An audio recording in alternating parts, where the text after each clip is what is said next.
Awesome. We wait for maybe a couple of minutes and then we'll start. Mike, how's your day been, by the way? My day's been pretty good. Yeah, not too bad. How about yourself? Preparing my presentation the entire day Oh, because it's not a it's there's nothing specific. I just wanted to cover why we're targeting different states, yep. how the growth has been in the past and all of that. So I just had to gather a lot of material. Yeah, yep. Any spoilers you want to give away? Or are we talking Queensland? I Everyone seems to be talking about Queensland at the moment. I know. But no, I think I'm very open when it comes to investments. I don't mind NSW as well, but yeah, until the time we're careful of how the growth would go. Yep.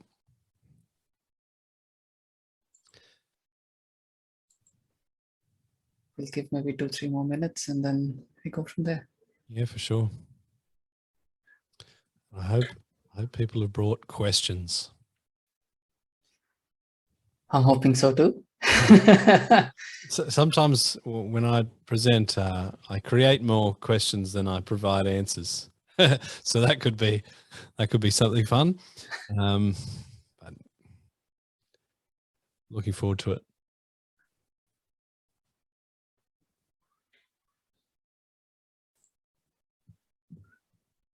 I was just speaking to a property economist who has predicted the peak of this particular cycle as 2026. Now Wow. that would be amazing if that turns out to be the case. I fully agree. That's way far out. It seems like we maybe have reached the peak already, but who knows? I actually agree. I was thinking, I don't know, maybe even the interest rates would start going up from here, even though obviously is they're not going to increase. Mm, It's a chaos already. It's a bloodbath in many markets. yeah, yeah, and I think the big problem is that nobody's selling, right? So there's high transactions, but there's no listings. So a lot of the properties that are being sold are the ones that traditionally would be stagnating on the market, but people are not wanting to miss out on something, so they're purchasing. Yeah, it's a very hard market to transact, because if you say you're a homeowner, you sell your property, where do you go? You know, there's limited stock, so people aren't wanting to sell unless they find something. It's hard to find something. It's a yeah, it's a pretty crazy market. I agree. I agree. I think we can start, Mike. We'll probably start with depreciation and then I'll jump in further on from there. All right, let's do that. I'm going to share my screen. Bear with me a second. So from the beginning, how's that? You can see that okay? Definitely. Beautiful. I'll put myself on mute from here. All right. So tax depreciation, we're going to talk about the basics of it. What I think you need to know as a property investor, and by all means, jump in the chat. I don't think I can actually see it from this window, but Ashish, you can grab my attention if someone's got a question there, because I'd love to answer any questions that you've got. But of course, we'll do that at the end as well. So my name's Mike. I'm the Managing Director of MCG Quantity Surveyors. I've been in the tax depreciation game for a pretty long time. I started MCG Quantity Surveyors in 2011, and we do traditional cost estimating services, but my area of expertise is tax and tax depreciation for investors and commercial property owners. So we want to talk about what it is, why it's important, how to tell if your property would benefit from depreciation deductions, some depreciation fundamentals that give you a bit of a framework to understanding it, and how it works when you're actually engaging a quantity surveyor. So basically, as an investment property, a building is used and it exists to provide rental accommodation. It wears out. So we don't look and inspect a property to see how much the tenant is wearing out the carpet. There are actually statutory rates of wear and tear. The tax office says, for example, carpet has an 8-year effective life. So Using that effective life, we estimate the value of the carpet, and then it depreciates over time. So quantity surveyors are the main people that are able to estimate construction costs. That's our area of expertise, and we're required if you're wanting to claim the depreciation deductions. Now, a lot of people think, well, okay, well, we need to get the depreciation deductions, but why? What does that mean? Does that mean the money that we get in the report, we get straight back? The easiest way, I think, to explain it is if we look at a property investor that's on $100,000 a year for easy mathematics. That's a bit higher than the average property investor, but it works for me. If you're on $100,000 a year, you're going to be paying around about $24,600 worth of tax. Of course, you've got the tax-free threshold and then your marginal rate. Now, on $100,000, it's pretty clear that's your PAYG salary. The ATO sees you as earning that. Now, if you have an investment property and we do a depreciation schedule on that property, and let's say we find $11,000 worth of deductions in that property. Now, those deductions, they come off your taxable income in the same way as if you're a trader, you might claim sun cream, or a student, you claim your textbooks. So in the eyes of the tax office, with depreciation on this property, you're actually now only earning $89,000. And you can plug these figures into the ATO simple tax calculator to see what that actually means in real terms. So in this example, you're saving $4,070 of actual money from your back pocket with those deductions. So that's how the deductions actually work in your pocket as an investor. I think depreciation is important. It has a part to play in affordability, the ongoing management of that investment property. This data is admittedly a year or so old, but 6 in 10, the majority of properties are negatively geared. They're running at a loss. So the tax, so after tax, it could actually mean that these properties are positive or neutrally geared. Certainly we're in a sort of a market now where there's plenty of positively geared properties available. But if you're looking in some of the blue chip areas like Sydney, you tend to be negatively geared. And after tax, that depreciation can make that difference. So really those deductions, they just help you to hold on to that property, because the worst thing as an investor that can happen is you purchase an investment property and you're put into a position where you need to sell. So that's really the job of tax depreciation. It is not a reason to purchase a particular property though. The best deductions aren't necessarily aligned to the best investment property for you. And we'll talk a little bit more about that. There's, pardon me, two main buckets of depreciation. There's the Division 40, or the plant and equipment items, and then Division 43. This particular slide, we're talking about Division 40. So in an investment property, a typical, say, residential house, Division 40 plant and equipment items are going to be things like carpets, blinds, kitchen appliances, hot water systems. They can sort of be loosely defined as assets that are able to be removed from the property without damage, or they're kind of the loose fitting assets. Now, each of those assets have a different effective life coming from the tax office. So a hot water system might be 12 years if it's electric, or 15 if it's solar. Carpet is 8 years, as I mentioned before. Split system air conditioners are 10 years. So to give you a bit of an idea, if you've got carpet at an 8-year effective life, it's going to give you 25% depreciation each year. So $3,500 worth of carpet will give you $875 worth of deductions in the first full financial year. Now, the legislation around claiming plant and equipment deductions changed on the 9th of May 2017. I'll always remember that date because that was a very late night for me and it ruined what could have been a lovely bottle of wine. We're going to talk a little bit more about that later, but that's really how the plant and equipment items work from a deductions point of view. The other component is the structural part of a building. So if you think about a house, we're talking about the concrete slab, the timber frame, and it's even things like tiles and cabinetry. So it's hard parts of the property, the fences, the carport, the driveway, those sorts of things. Now, that's an easy calculation for a residential property. It's basically 2.5% of its value each financial year. And there's a cutoff date to be able to claim deductions on the original building structure. And that's the 16th of September, 1987. So the property needs to be built after that date to get those deductions. So if you think about a property built in 1995, for example, it's going to be built after 87. So we calculate the cost to build that property in 1995. Once we tease out things like the carpets, blinds, kitchen appliances, we're left with the remainder.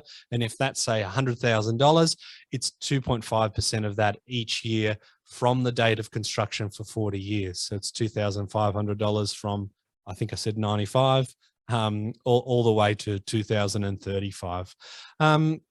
So when we look at depreciation deductions, we've got the plant and equipment items, and I'll talk about the qualification there.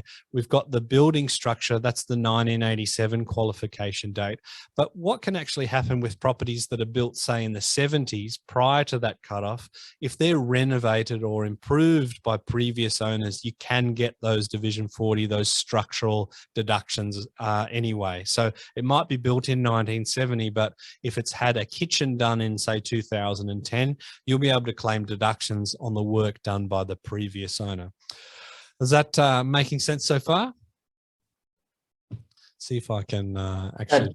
Does Mike? There's any questions? Please pop up into the chat window. Thank you so much. I think because I'm, oh, here we go. I can see the chat now. They're beautiful. I'll just put this over here. All right, so moving on to the next one. Oh, we've got a question here from Krishna. If they're giving depreciation for 20 years, how is it calculated? So yeah, if it's an effective life of 20 years, the calculation depends on the methodology that you're using, but most investors will use the diminishing value methodology. So it's basically 200 divided by the effective life gives you the rate of depreciation. So 200 divided by 20 will give you the percentage depreciation each year. I wanted to, I guess when it comes to listening to someone like myself, I probably talk too quick. I get too excited with tax legislation. You can leave this presentation thinking, gosh, that guy, he gets excited about what he's talking about, but I wish I kind of, was able to remember some of it. If there's one thing that I would get you to remember, it's this slide here. And basically this is kind of like the what's in it for me slide, right? If there's one thing you can know about depreciation, it's whether your property would qualify for deductions, whether you have a property or you're looking at a property that would benefit from a depreciation schedule. And I'll just come back to that question in a second after I finish this one. These are the 3 triggers. So I came up with 3 triggers that will tell you that there's value in a depreciation schedule. The first one is that the property is brand new. The obvious thing there is that it's after the cutoff date for depreciation claim on the original structure. So you'll be able to claim all of the hard components, the gyprock, the timber frame, although these days timber frames have gone up 75%, so it's metal frame. The second trigger was it was built after 1987. So remember, that means that you can get the original structure. And on the brand new property, you're still getting those plant and equipment items. And I'll come back to the qualification on the plant and equipment. So if it's brand new or if it's built after 87, I don't really need to know anything more about the property. I would say you need to get a depreciation schedule done. There is benefit as long as you have a taxable income. The third one, which is less well understood, is let's say it doesn't match 1 or 2. It's not brand new. It's not built after 1987. What we're looking for here is improvements or renovations done by the previous owner. So if the property was built, and it could even be built in 1910, right? There are properties in blue chip suburbs of Melbourne that are built that far ago, but it could have $1 million worth of renovation. It's changed the floor plan. It's got a new kitchen and a new bathroom. And really the cutoff value for where I would say it's enough that's been spent on the property to justify a schedule is about $40,000, because $40,000 at 2.5% is $1,000 a year worth of deductions.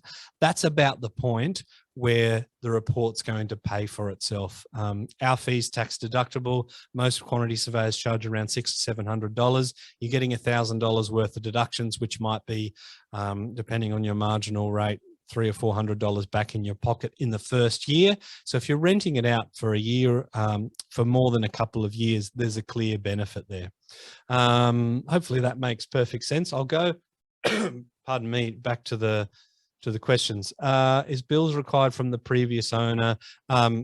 No, the tax office says if you've got the cost information, you need to use it, but there's no requirement for you to chase down the previous owner to be able to claim the deductions, but you do need a qualified expert to estimate the value of those works, and that's where we come in. If we claim depreciation for 10 years, but when we sell the property before retirement, do we have to pay the ATO back everything? That's a great question that I get a lot. And I've just recently done a little whiteboard explainer video, which perhaps I can share with you, Ashish, because it makes it a lot more entertaining than my actual answer. With the plant and equipment deductions, really there's not likely going to be any payback required with those assets unless you're sort of selling them for a profit. It's sort of a weird situation, but it's really going to be confined to the building structure. So let me give you as quick as I can analysis of what happens with capital gains tax and depreciation. Let's say we buy a property for $100,000. I miss those days. I don't even think I'm that old, but $100,000, we're buying an investment property. We hold on to it for say 2 years and we sell it for $200,000. So we've made an absolute killing. We've made $100,000 of profit. Now, if in those 2 years of owning the property, let's say we were claiming $5,000 a year worth of deductions on the building structure, that's a total of $10,000, right? So in the eyes of the tax office, it affects the original cost base of the property. So instead of originally purchasing the property for $100,000, the ATO would look at that as you've purchased it for $80,000. So your capital gain would be $120,000 rather than $100,000. Now, that can sound a little bit scary. Why would you claim depreciation when you just have to give it back? But that's actually not the case. You're not really giving it back, because if you're holding the property for 12 months or more, you get the 50% exemption, right? So you're only paying tax on half of that. And then it's only at your marginal rate. So that 120 grand, it gets cut in half to 60. And then at your marginal rate of say, might be 35%, you might be paying $32,000 worth of tax. So you're not paying the whole amount back. And the really important thing to note is that $1 today is worth more than it's going to be tomorrow. And also, because I mean, you might be selling this in 30 years and the money that you can get as a deduction is much more useful to you now than it is in 30 years. And the hardest time to really cash flow or hold on to an investment property is going to be day one, right? Because you might be paying down the mortgage. If you're not and you're doing interest only, hopefully your rents will go up over time. So really at the beginning is where most of the value is for depreciation. So that's why I think it's an argument that people like to push, but I certainly don't see the argument for not claiming deductions because of the impact on capital gains. I hope that answers the question. It's a little bit of a complicated one and I sort of rip through it as quick as I can. Buying an old property is worth doing it again, even though depreciation schedule is provided by the agent. Really, to claim the deductions, you should be getting a report completed in your own name. I think it might be worthwhile providing that depreciation schedule to a quantity surveyor just to assess that free of charge. And often there are properties that have had improvements during the tenure of that person. So they might have got a depreciation schedule at the beginning and done some improvements themselves. So I would definitely recommend looking at a QS. Let's pick questions at the end. Else. Oh, that's you. Okay. We are going to take I don't want to monopolize the No, no, answer. definitely. I think we pick questions at the end, so we'll give Yep. full 25-30 minutes just for questions, hopefully. Yeah, sure. Okay, well, I'll continue through. So Yeah. we've got those three triggers: brand new, build after 87, or if it's pre-87, it's been renovated to 40K or more. Now, what happened to plant and equipment is on the 9th of May at 7:30, 2017, our current Prime Minister, who was then the Treasurer, announced that there were changes to depreciation. So basically said those plant and equipment items, the carpets, blinds, kitchen appliances, you could no longer claim them unless you were either buying a brand new property or you were installing those assets new. So that could mean you've got a 10-year-old property and you put brand new carpet in, you would be able to claim it. So on that night, we were kind of wondering, well, what sort of a depreciation business do we have left? What's in it for property investors? And I was in the middle of analyzing 1,000 depreciation schedules for a completely different reason. And what we found that during that analysis is that 38.3% of properties that we did schedules on were brand new. So they're still really, it's the old rules. We found just under 70% of them were built after 1987. So they still have the original claim. So we're thinking, okay, well, at least we've got, more than 2/3 of the depreciation schedule business left. And then what we looked at is of all the pre-1987 builds, so all the ones where we couldn't claim the original structure, almost 65% of them had been renovated, and the average reno spend was just under 400K. So we're looking at around about $1,000 a year worth of deductions. So the net result of that is that on those last 1,000 schedules that we did, we would still recommend to the client to go ahead with about 84% of them. So depreciation has become a little bit harder. We have to ask more questions about the property, and there are more quality properties now that don't qualify, but it's still the vast majority of property. So anyone that tells you, the rules change about depreciation, it's no longer worthwhile, they are not giving you the best information. So I wanted to just sort of recap on some of the things that property investors don't know. There's that big pre-1987 furphy, thinking that if the property's built prior to 1987, it's not going to have anything in it. Obviously, we've seen those stats to say the majority of them are renovated. What we also have found is that a quarter of property investors live in their property prior to renting it out, and that can impact the depreciation deduction. So with that rule, if you're buying a brand new property and you move into the property straight away and then you rent it out, you'll actually kill off those plant and equipment deductions. You'll only have that original structure. And that would be the same if you renovate your property and then you turn it into an investment property. Those plant and equipment items will be considered previously used by the tenant. So that's something to be aware of. I wanted to talk, we talked about the $11,000 in the opening slide and how that impacts investors.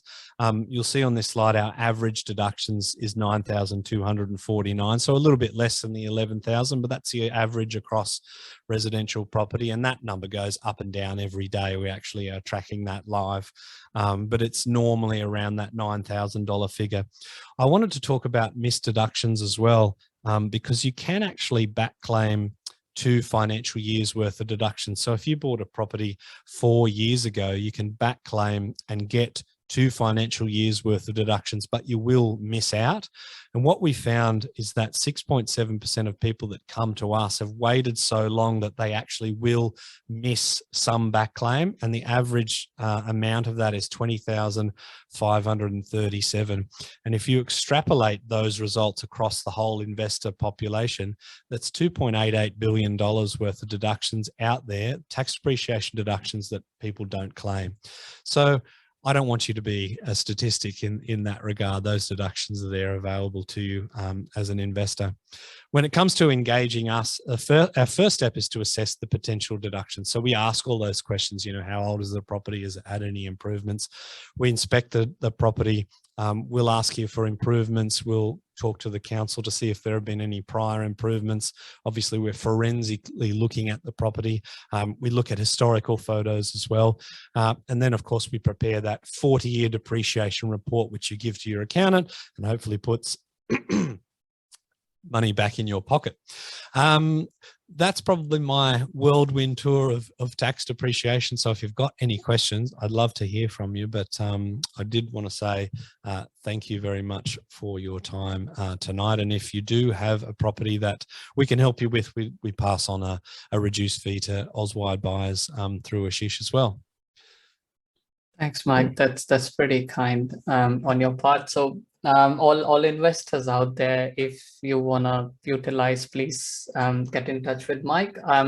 So keep popping your questions, and we'll consolidate. I will start with my presentation, if that's okay, Mike.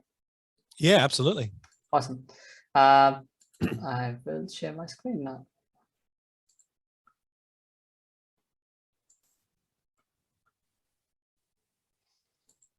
Let me stop mine in case I'm wrecking it for you. There we go. That's all right.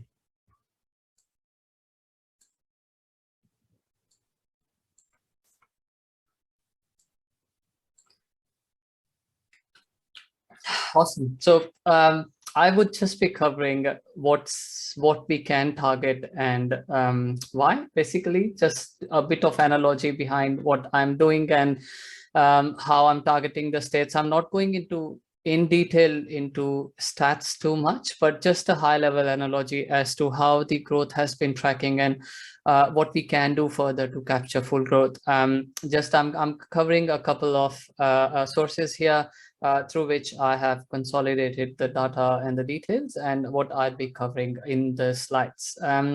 So a bit of a disclaimer, please, this is a general advice and it does not take into account your financial or personal circumstances. So before taking any advice in your circumstances, please make sure you are referring to professionals here.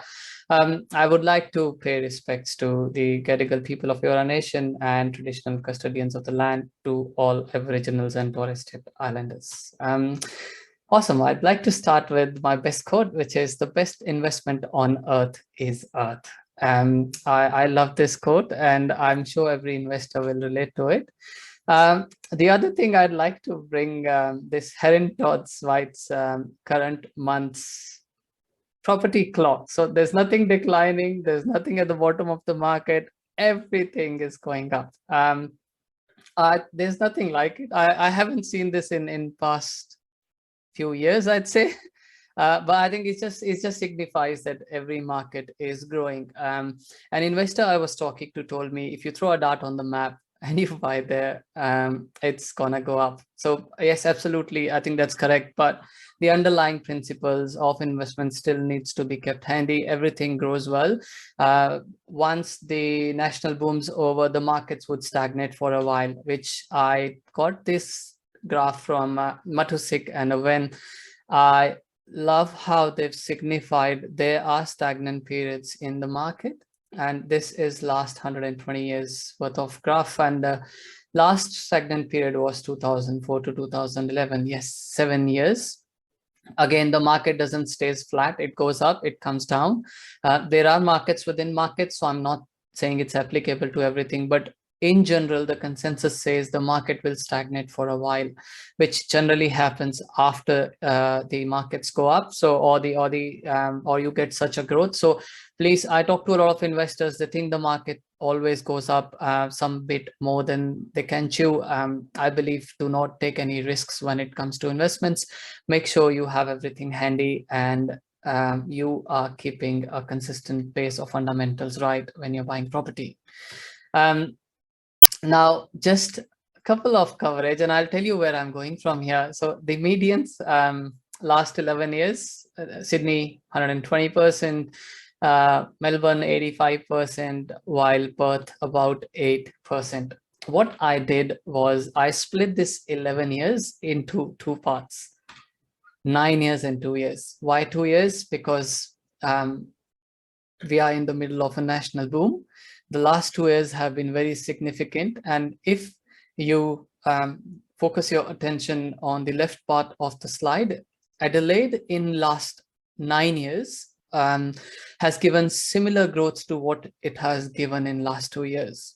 Brisbane is similar, which simply means it's catching up. And what has not happened in last 11 years, there's a good potential the markets will keep running at least to its pace, just to cover, just to reach the average growth, which I'm going to cover in the next slide. Similarly, Perth, 5% in first 9 years, in those 11 years I've targeted, and 13 years in last 2 years. I can vouch for Adelaide and Brisbane. My clients have got majority of that growth even in last 4-5 years. So every market is faring differently. Every market works differently. Not necessarily if Brisbane has grown by 21%, every single area has not gone up by 21%. I found few suburbs which have only gone up by 6 or 7%. But if the supply and the demand fundamentals are right, there's no reason why the property or that suburb cannot go up. We'll move on to the next one. It's some sort of analogy that I derive when I'm buying. Again, there's no hard and fast, every analogy works, but the 25-year change on an average is about 6%. So a lot of people think the growth is only in Sydney and Melbourne. Yes, we have seen that in last 6, 7, 8, 9 years, but every market behaves differently. Every market grows differently. At 6%, property is not a get rich overnight scheme. So at 6%, your property doubles in value in 12 years. How? A simple analogy, again, a rule of 72, whereby whatever growth you're getting, if you divide that that number by 72, or sorry, you divide 72 by that number, you get the number of years that will take for your property to double in value. Again, it's not consistent. There's ups and downs. But now if we see Brisbane, Adelaide, and Perth, I believe there's a lot of potential there for catching up to the 25-year average, plus what where it has underperformed in last 11 years. There is a lot of catching up to do in these states and cities. So that's pretty much it on this slide. Now, the other thing I want to focus on is growth is never a sole criteria. While growth helps you exit your strategy, eventually cash flow helps you sustain or be consistent in the game of property investment. So this is just a price to rent ratio, where Sydney prices have gone up, Melbourne prices have gone up. However, Adelaide, Brisbane, Perth, even Darwin, there are some yields to be had, and by achieving yields or growth, we can have a balance of both the growth and yields. Thereby, you never have to compromise on your lifestyle, and your borrowing stays intact as well. So it's a very wise strategy to follow, especially when you are in those early stages of accumulation in your property investment journey. Now, covering all of this, there is a Melbourne still has a lot of catching up to do. I think 8% year on year for the last 25 years is amazing. However, we have to consider underlying principle of population, which again, I got this graph from Metosic, and I loved it, whereby if you see the net overseas migration, Victoria is losing the most and Queensland is gaining the most. At the same time, do compare it with the estimates. What's the increase, what is the dwelling, and how it what sort of supply is there? Because what we are doing is we're checking the demand, not the supply in this case. Irrespective, it just confirms the analogy that the markets to be targeted are Queensland, South Australia, Western Australia.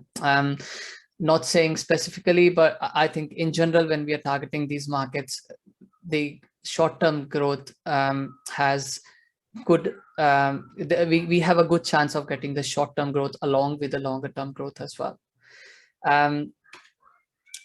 Some of the infrastructure projects, some that are worthy of mention, I consolidated these, and one is Melbourne to Brisbane Inland Rail, which is bumping up the pricing in regionals like Bendigo, Shepparton in Victoria, which are indirect beneficiaries to Bundaberg and other regionals in Queensland. The other are pretty standard. I just thought it was worthy of mentioning.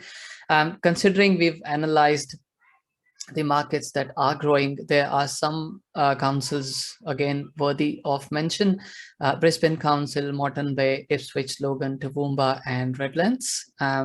these are pretty much the councils where most investors are targeting their purchases, or they're basing their purchases on. Adelaide, similarly, Enfield, Tea Tree Gully, Salisbury, Gawler, Mary, and Onkaparinga. Again, there is a lot of due diligence that needs to be done, but these are pretty much the councils where most investors and buyers agents are buying that I'm aware of. Perth again, Stirling, Wanneroo, Rockingham, Kwinana. Victoria is Geelong, still good, I'd say, but yeah, it's grown significantly. Monash, Frankston, Bendigo are other contenders. NSW, Hillshire, which is everyone's target, especially home buyers. Blacktown, Sutherland, and Badgerys Creek.